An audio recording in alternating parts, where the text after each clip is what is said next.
We're back at 8:09 this morning. We're starting a new series called Finding Love After 40. There are more singles over 40 than ever before due to things like higher divorce rates and longer lifespans. And now people in this age group are being more creative than ever as they search for that perfect mate. They're everywhere you look, and they're not taking their love lives sitting down. I'm available, America. There are more than 40 million singles over 40.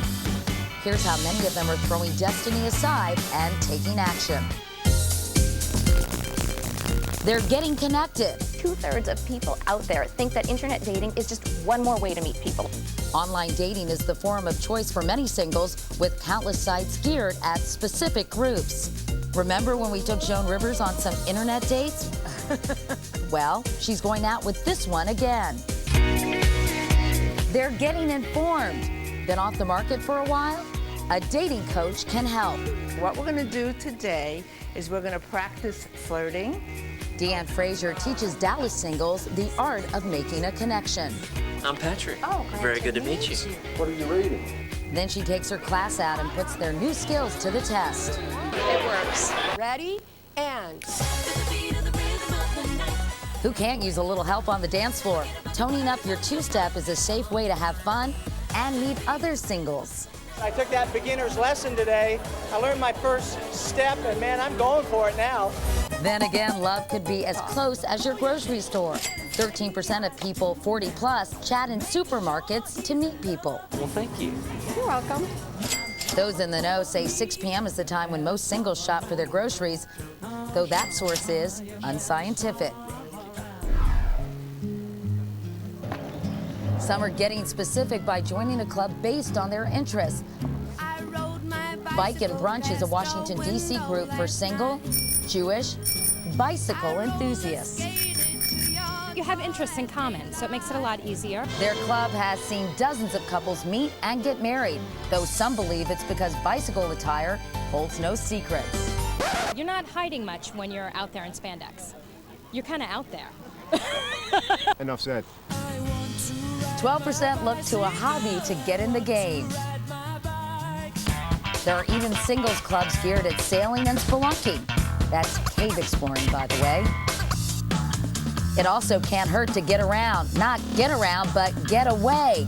Club Getaway in the Berkshires heralds itself as the first summer camp for adults, even featuring a baby boomer singles package. Other travel groups sponsor singles-only trips to London, France, even the Amazon. Don't want to go it alone? Get backup in the form of a wingman.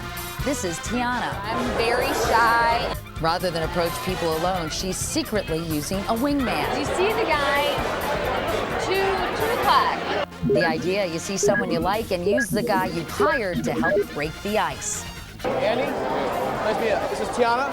They're going to strike up a conversation and segue the client into the conversation, so it doesn't seem like she's actually hitting on the guy. You can try this one on your own. You can always find a wingman. You can use a good friend of yours to go and be a wingman. All they have to do is be willing to sacrifice for you. If you're getting back on the dating scene, the first step is the hardest. But whatever plan of attack you take, everyone we ask says you've got to be in it to win it. when you're not looking for it, it finds you. It's not a scary thing anymore. Go and do it and have a good time and let me know how it was. And Dee Frazier is a dating coach and the author of Dating 101, the second, third, or fourth time around. Hi, Dee. Good morning. Good morning. Well, a lot of people might watch that and say, okay, I'm going to give it a try. But that first step is often the toughest, isn't it? How do you just do it, as they say in the Nike commercials? How do you make yourself muster up the courage and say, I want to get out there? Just one step at a time, no pressure, Katie. It just, people need to lighten up and know that they don't have to have an end result just to go and have a good time. When we put an agenda around things, we put pressure on ourselves. So you should just be open to meeting other people, to learning from other people, to maybe widening your social circle, even in terms of your platonic friendships, right? Yes, it's about finding friends, right. But what if you do have the date from hell and you're so turned off to dating altogether? How do you kind of keep that in perspective and not say, I'm not doing this anymore? Because a Yes. lot of my friends feel that way. Yes. The fear comes from the stories we tell ourselves. So it's one date, it's one frog. There are a lot of princes out there. Keep going. What is it, the fear of rejection, too, that keeps people from making themselves more emotionally available? Absolutely. And you know, the truth is we will be rejected. It's about life, but we don't die from it. And so look back at the other times in your life you've been rejected around jobs or school or other things, and know that we can survive it and just keep going. It's very really personal. Call it selection rather than rejection. Okay, and you say that also people are afraid that they're going to make all these compromises, you know, basically jump through hoops, change their lifestyle slightly, and then they'll still end up alone? How so? That's a big fear, and we don't always think about that. I'm going to go through all of this, I'm going to be different, I'm going to put myself out there, and I still will be alone. It's not worth it.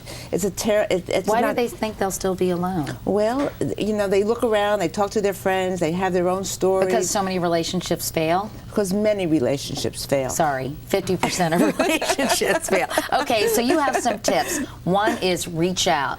Reach to out whom? to people, support, and the key there is the right people. You know, Katie, we know people that surround us sometimes with negative criticism, poor advice. Get rid of them. So basically network, tell your friends, put out an APB and say, I'm looking to meet some people, so can you help me out? Yes, people who will support you and believe in who you are and what you want to accomplish. And remind them, Absolutely. because sometimes people say, yeah, sure, that'd be great, but then they put it way on the back burner because they don't have their own lives. So you can be a little nudgy about it, right? Be a little nudgy. Okay, get off the couch. Get off the couch, meaning that's a pity party. The couch keeps us in the past. Also makes you fat. Yeah, it also makes you fat. And if you're looking at that, you know, if the lump or the curve in the couch is still there when you get up, the couch is tired. Get off the couch. Save it. You may bring someone home to snuggle with someday. You also say find things you like to do and do them.